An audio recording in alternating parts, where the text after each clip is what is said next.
Glass half full, glass half empty. Unemployment rate falling, but private sector jobs adding only 41,000 in May.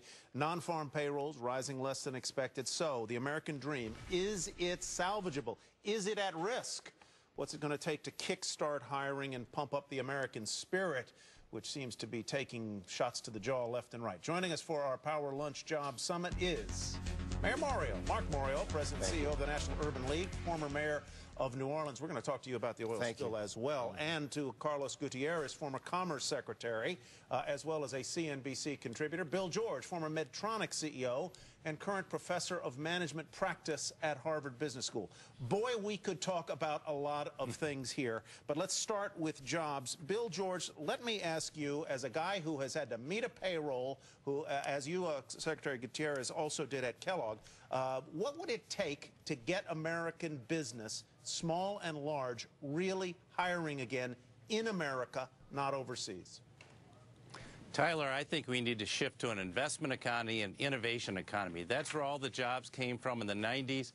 Medtronic added tens of thousands of jobs, as did so many other companies. That's where we need to get going. And I think we could do that with an investment tax credit. I think we could do it with a doubling of the R&D tax credit, making it permanent. I think we could change capital gains to give bias towards people that hold their capital gains longer. And I think we could look at stimulating venture capital. None of those things we're doing. We're just doing a lot of short-term stuff, and mostly all in the government sector, and it's never going to get those 26 million underemployed people back to work full-time. Secretary Gutierrez, react to what Mr. George just said. Is the best way to get companies hiring again to give them basically tax advantages for doing so? For example, a holiday on the payroll tax.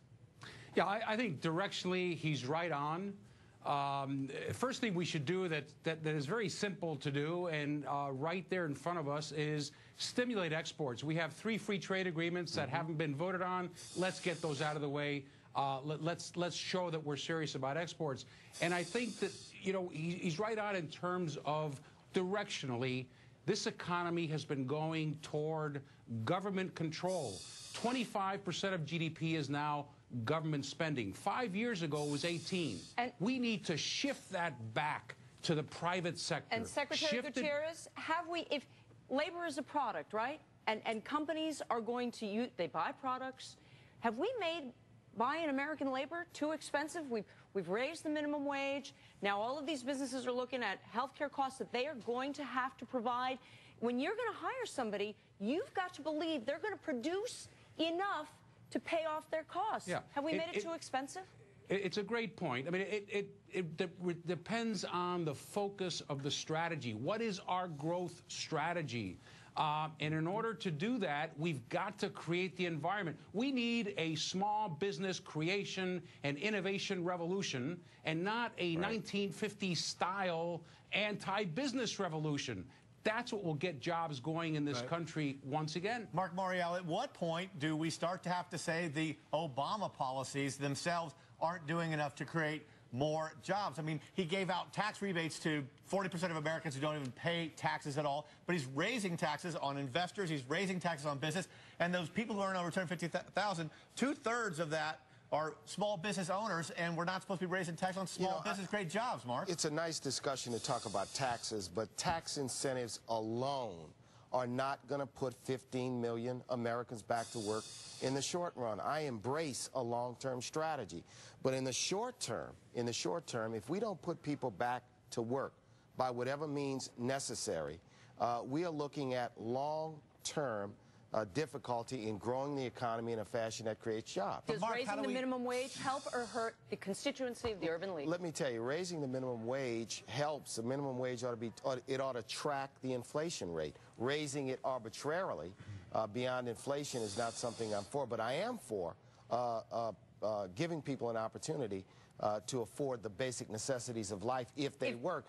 What if that means fewer people have jobs? But we're talking about business incentives. Why not incentivizing work? I mean, when people make a decent wage, they're incentivized to work and to pay their bills. But here's the important thing. I agree that we need to expand small business lending.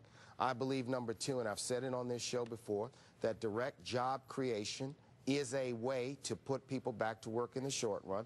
Number 3, I think targeted, extremely targeted tax incentives focused on renewable energy and green jobs can in fact build the economy. But I think a tax reduction approach alone isn't going to create jobs in the short run. But Bill George, we're not talking about a tax reduction alone. Unfortunately, we're talking mainly about tax increases.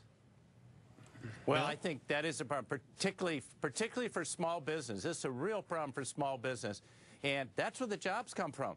You know, 75, 80% of the jobs come from small business. A lot of them come from companies that didn't exist, you know, in the last 25 years, didn't exist 25 years ago. So that's who we need to look at the growth. One of the barriers, I think, as Secretary Gutierrez says, we're hurting a lot of small business. One of the barriers to small businesses, we serve about 5,000 small businesses a year, is the lack of access to capital. So I think the Federal Reserve, working with the Small Business Administration, why can't we offer loans to small business owners at a very low interest rate, 1% or 2%, to try to stimulate the economy? I mean, if we want to get small business growing, you only can take the benefit of tax reductions if you earn a profit. I want to get Secretary Gutierrez in and to address a broader question, which is the question of confidence. If you do not have a confident business community, you probably aren't going to have much hiring. And it feels right now, Mr. Gutierrez, like the business community is not particularly confident. CEOs are usually optimistic sorts. Yeah. But right now, they're not confident sorts. How do you get the confidence back? It's a great point, and I'll tell you, I was just in Asia recently. For the first time in my life, I've heard people talking about the political risk of investing in the U.S. Imagine that. We need to realize that business needs certainty. The current strategy is not working. I mean, what we're seeing is that the stimulus spending is winding down, and we're stuck at about 9.7%. We now have the average rate of unemployment is 34 weeks. A year ago, it was less than 25. Over 1 million people have given up looking, and that's up 300,000 versus a year ago. So the fundamentals are decaying, and the solution is not in government spending. We've got to transfer all that money that we put into the government back into the private sector, back into taxpayers, get it out of Washington. There's this sense that somehow the jobs are going to be created in Washington, and that thinking is driving us. That to me that's a nice political argument. The fact of the matter is that for some reason this is the second jobless recovery we're experiencing in this country.